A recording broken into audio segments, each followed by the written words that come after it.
Someday we'll find it. A rainbow connection. The lovers, the dreamers, and me. La da da dee doo dee doo. It's the Pesto Pod, the Pesto Pod, the Pesto Pod.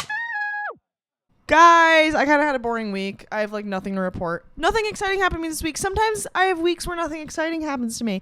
I've been cleaning. I'll tell you that. I've been fucking deep cleaning because I had a sudden surge of emotion come over me where I was like, everything in this apartment is disgusting and is crawling with little creatures, which it's not, but certainly little dust bunnies, and it needed to be cleaned. And I've been on my shit. I ordered all new stuff, new Tupperwares and pots and pans and stuff, because it was all just, I was like, reset.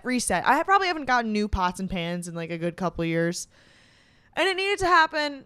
And I needed new dish towels. I need new freaking everything. So that's what I did. I also went to the Guggenheim, the Goog, and it was fine, whatever. I had a stand-up show. It was fine, whatever. Particularly, I want to talk about... Oh, wait. Actually, I finished Harry Potter. It was fine. No, that's not true. It was good. I don't have the love and respect for it that y'all do who read the books, obvi, but I enjoyed the way it wrapped up. Order of the Phoenix was my favorite, I think. And I like Bellatrix. She's fun little freak. Not my daughter, you bitch. I liked that. I was talking to Sarah, bestie Sarah, and I was talking to her a lot when I was watching it, because I was like, what is this?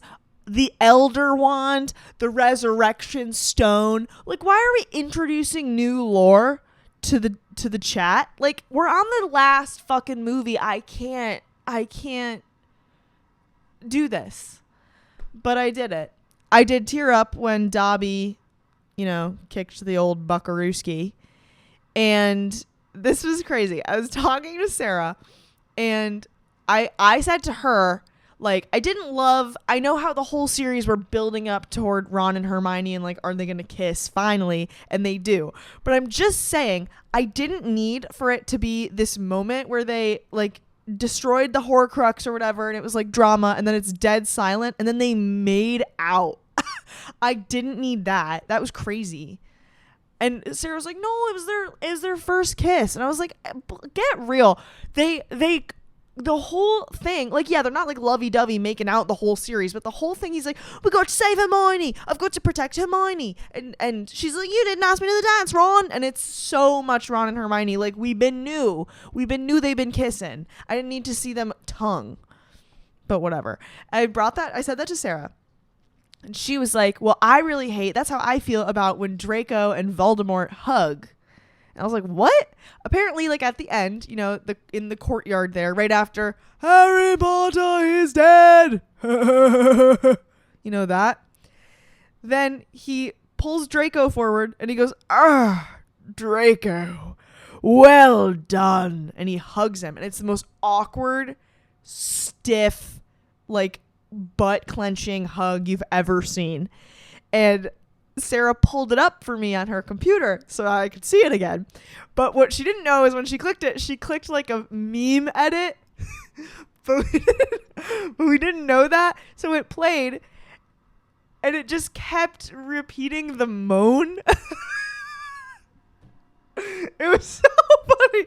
It kept repeating the moan. So it was Draco, well done. Draco. And it kept going. And we didn't realize she clicked the meme edit. So it was a good solid 3 moans before I was like, is this what happened in the movie? I don't remember being this uncomfortable. It was so fucking funny. That goes to show you where my humor is. I pissed. I pissed laughing at an edit of Voldemort moaning. Draco. And it keep cutting to other people watching, but it's It was like clips of them from different parts in the scene. So it's like Ron and Hermione standing there. They have tears in their eyes. It goes to Maggie Smith. She's like crying. And Draco. They're all watching them fuck. So funny. Like one of the hardest times I've laughed, I'm going to say in the last month, dare I say, was that. Draco, well done. You just kept going. Stupid. Now I started Game of Thrones, which I know is not like Harry Potter, but kinda, cause like little creatures. I didn't know it was supernatural at all. I thought it was like just medieval times, and then they were like the ghosts and the dragons, and I was like, oh, I hate fantasy. I hate having to learn a new world, but. Started Game of Thrones. I'm literally on episode 5 of season 1. So don't say a fucking thing. Don't tell me anything. Don't talk. Don't speak. Shut up and drop dead. I don't want to know anything. I know people are going to die. I know main characters die. I don't know which ones, but I know there's been like lore. I've heard tell that I'm going to be shooketh eventually. I don't want to hear anything. I'm on episode 5. Okay. Brand new. I don't have much to say about the series at this point. Obviously it's too fresh. All I can say right now is, let's see, lot of blood, lot of tits, some incest, and a good healthy dose of DILFs. I'm liking the DILFs on Game of Thrones. Ned Stark, twist my arm, Mary. I'd do it. How about fucking, let's see, that knight that like follows Daenerys around. His name's like Jorah. He could get it. Jason Momoa. My God. Jason Momoa could snap my neck. Jason Momoa could tie me to a rope and tie the other end of a rope to a Ford Focus and gun it and drag me down the asphalt. And I'd say, thank you, Jason. Jason Momoa. I'm so tired. Jason Momoa is so fucking fine. That man is sculpted by the gods. Jesus. Jason Momoa. I would stick a thumbtack in my eye socket for 10 minutes with Jason Momoa. I wouldn't. Would I? Maybe. Oh my God. I need to go to bed at a decent hour tonight. I feel nutso bonkers. I feel like, have you ever seen that clip of Katya when she's like, I could pick you up and throw you out the window and scream blood into your face. That's how I feel. But I'm liking Game of Thrones so far. I really love Peter Dinklage. Smash. He could get it. A lot of people could get it. I really loving Maisie Williams' little character so far. She's so little in the beginning. Okay, anyway, I'll probably do a whole Game of Thrones episode. But I just started. I just started. I'm fresh. The real tea that I want to say is that, how about this? How about 2 weeks ago? Not even. Yes. I made a podcast about the Pope. And then he dropped dead. Did anyone clock that? I did. I made a podcast about the Pope and then he died. And I made the podcast before I even knew the Pope was sick. I just felt like yapping about the papacy and the political climate of the Catholic Church. And then he heard that I made a podcast about him and he died. How about that? I don't know anything about the new Pope, Leo something or other. But I hope he's just like Frankie Boy and is like kind of woke. Woke Pope would be nice. I hope he's not an ass. And I have a lot of hope. I have Pope hope, one might say. Also in current events is the real thing I want to talk about, which is Donald Trump just defunded PBS. Let's think about this. Let's go in there and rob Sesame Street. That's probably good, right? To defund Sesame Street.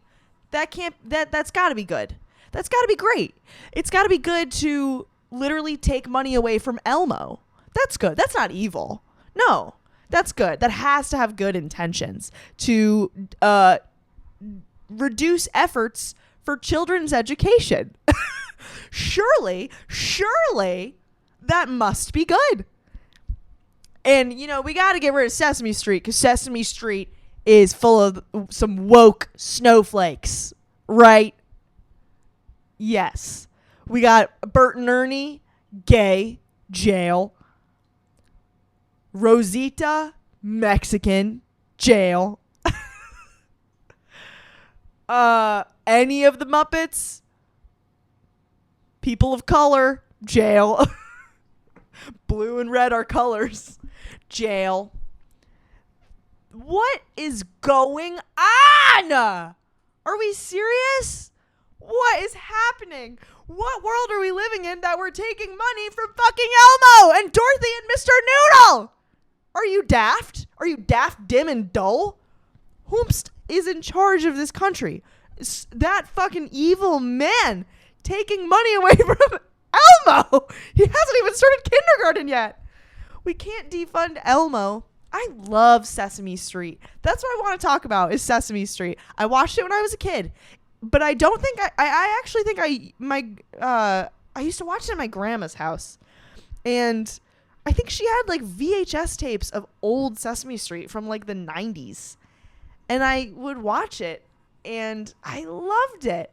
I loved Big Bird and his big ass. I loved Oscar the Grouch living in a trash can. Me too. I love Elmo and Zoe and Grover and Cookie Monster. Same. I relate to him because I like to binge eat. And I love it. Who takes money away from Sesame Street? Get fucked. For real. Kermit the Frog. Here's some fun facts. Let's talk about Sesame Street. Sesame Street was started in 1969. It's an old fucking show. It's one of the oldest shows on TV. It's still airing, but it airs way less because of funding cuts. So it used to have like hundreds of episodes per season, and now they crank out maybe like 20, 30 episodes a season. So RIP. And I believe it's on HBO right now, but it's going to be taken off HBO, and that's tea. That's drama. But started in 1969, and Kermit was a main cast member, and he wasn't Kermit yet. Well, like his name was Kermit, but he was not famous because the Muppet Show didn't come on until the 80s, maybe late 70s, 80s. So Kermit was just a cast member on Sesame Street. And obviously Jim Henson and the Muppets. Jim Henson like had the Muppets before, but they were just on like talk shows and like guests on like little they didn't have their own program. So, and he actually was not super into the idea of Sesame Street initially because he always saw the Muppets as more of like, not necessarily like raunchy or inappropriate, but definitely like an adult level humor. So he didn't want to do that, but he did. And thus Sesame Street was born. And I read a whole bunch about like how they thought of it, the whole idea of it, because okay, you have these little monsters, but kids have to like them, so they can't be scary. And then it's like, do the monsters and the humans interact? Are there humans at all? And then once they decided there would be humans, like, do they interact? Do they coexist in this world? Yes, they do. And then you have the human characters. I don't remember all their names. I know there's like Maria, Gordon, Mr. Hooper, R.I.P. Those were all the Sesame Street OGs, and it was way more like little segments, little like, let's learn about this letter and whatever. And then not now, but like just in later years, it's actually like a narrative structure to Sesame Street.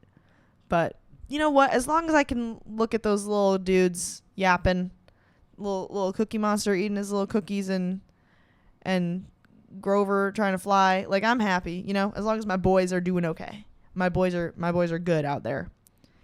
And there's a new character. Well, I remember when Abby Cadabby came out. I probably was a kid. I was too old for Sesame Street, but I was like a kid. I remember it being a big deal. And now there's a new one named Julia, and she's autistic. That's not a joke. Look it up. Julia the Autistic Muppet, which was what they called me in high school. If the shoe fits. Anyway, then came the Muppet Show in the 70s and 80s because Jim Henson really had a fondness for Kermit. And he wanted to make sure everyone knew that the Muppets were not just for kids and there could be like an adult Muppet universe. And thus the Muppet Show was born. And then the Muppet movie, which of course is one of the greatest works of cinema to ever exist. Love it. I watched that. I watched the Muppet movie when I was definitely a little bit older than when I was watching Sesame Street because I remember it. I remember everything. I retained it. That is a big part of my childhood. Fucking Rainbow Connection.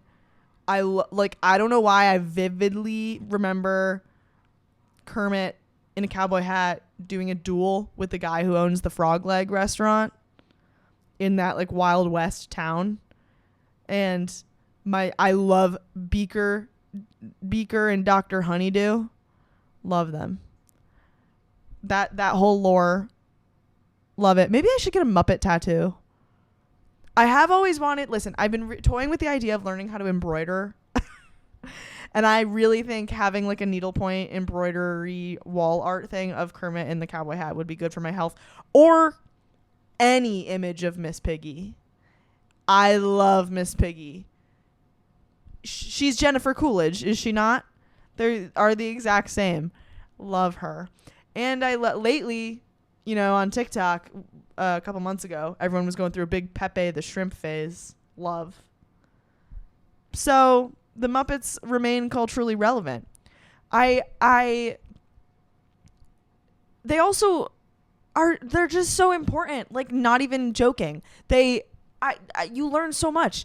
I learned a lot about Sesame Street in college. I took a class called Children's Media, and it was actually super, super, super interesting. And we did a whole unit on Sesame Street. But really quick, a quick tangent. I would love to write a children's book. I really think that's going to happen for me one day.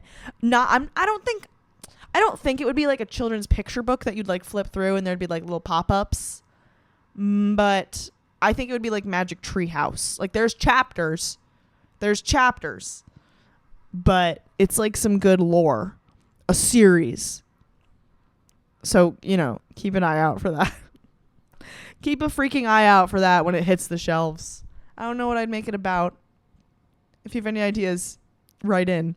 Anyway, we learned about Sesame Street a lot because there's an episode in the 80s where it was right after the actor who played Mr. Hooper died. Mr. Hooper is like the little old man who runs the candy shop. The actor died, and they, instead of like just replacing him or, coming up with some excuse for why he's not at the candy shop anymore, Sesame Street decided to make an episode about death and like explained Mr. Hooper's not here. He's not coming back. It's very sad.